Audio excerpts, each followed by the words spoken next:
Sir, আগামীকাল দোল উৎসব এবং পরের দিন হোলি, কেমন থাকবে আবহাওয়া? হ্যাঁ, এখন আমাদের আবহাওয়ার যা পরিস্থিতি তাতে পশ্চিমবঙ্গের সমস্ত জেলাতেই আগামী কয়েকদিনে মূলত শুষ্ক আবহাওয়াই থাকবে। আর দিনের তাপমাত্রা বা সর্বোচ্চ তাপমাত্রা খুব বেশি তারতম্য হওয়ার সম্ভাবনা নেই, যেমন আছে। যেমন আমাদের পশ্চিমের জেলাগুলোতে এখন 32 থেকে 35 এরকম রেঞ্জে রয়েছে।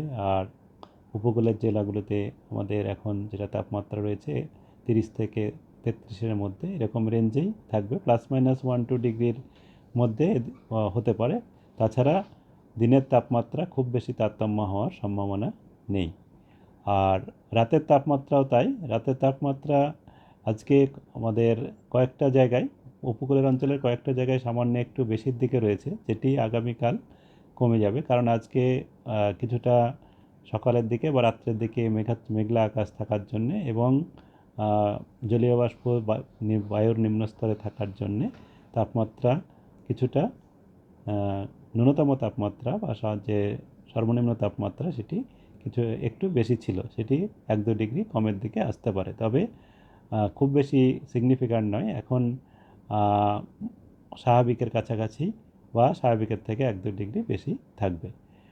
আর আগামী কয়েকদিনে বৃষ্টির তো কোনো সম্ভাবনা নেই, তবে উত্তরবঙ্গের জেলাগুলিতে আগামী দুদিনে হালকা বৃষ্টিপাত কয়েক জায়গায় হওয়ার সম্ভাবনা রয়েছে। মূলত আমাদের দার্জিলিং, জলপাইগুড়ি, কালিম্পং এবং আলিপুরদুয়ার এই 4টি জেলাতে আজকে মূলত উত্তরাংশে, এই জেলাগুলির উত্তরাংশে বৃষ্টিপাতের সম্ভাবনা রয়েছে। আর আগামীকালও আমাদের দার্জিলিং, কালিম্পং জেলাতে কিছুটা সম্ভাবনা রয়েছে। বাকি মূলত ড্রাই ওয়েদারই বা শুষ্ক ওয়েদারই থাকবে। আর তাপমাত্রা উত্তরবঙ্গের ক্ষেত্রেও খুব বেশি তারতম্য হওয়ার সম্ভাবনা নেই, তবে উত্তরবঙ্গে দুদিনের পরে সামান্য একটু বাড়ার দিকেই থাকবে, 2 ডিগ্রি পাশাপাশি, তবে খুব বেশি সিগনিফিক্যান্ট সেটা নয়। কলকাতা তার পার্শ্ববর্তী অঞ্চলে যেটা বলা হয়েছে তাতে কলকাতাতে আগামী 24 ঘন্টাতে মূলত প্রধানত পরিষ্কার আকাশই থাকবে। আজকে কিছুটা সকালের দিকে আংশিক মেঘলা আকাশ ছিল, সেটা ধীরে ধীরে এখন পরিষ্কার হয়ে যাবে রাত্রের দিকে, এবং আগামীকালও সাধারণত পরিষ্কার আকাশই থাকবে।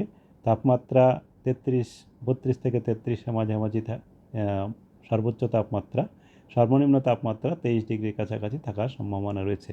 এবং আগামী কয়েকদিনে 2 বা 3 দিন বা আগামী 4-5 দিন পর্যন্তই এই 32 থেকে 34 এই রেঞ্জেই থাকার সম্ভাবনা কলকাতার তাপমাত্রা সর্বোচ্চ, এবং সর্বনিম্ন তাপমাত্রা 21 থেকে 23 এই রেঞ্জে থাকার সম্ভাবনা রয়েছে। আর বৃষ্টিপাতের সম্ভাবনা আমাদের এই সপ্তাহে মানে আগামী 7 দিনের মধ্যে সপ্তম দিনে মানে 8 তারিখের দিকে আবার উত্তরবঙ্গে এবং দক্ষিণবঙ্গেরও কয়েকটা জেলায় হালকা সম্ভাবনা রয়েছে, যেমন আমাদের পূর্ব পশ্চিম মেদিনীপুর এবং ঝাড়গ্রাম। বাকি তার আগে মূলত শুষ্ক ওয়েদারই থাকবে। স্যার, এই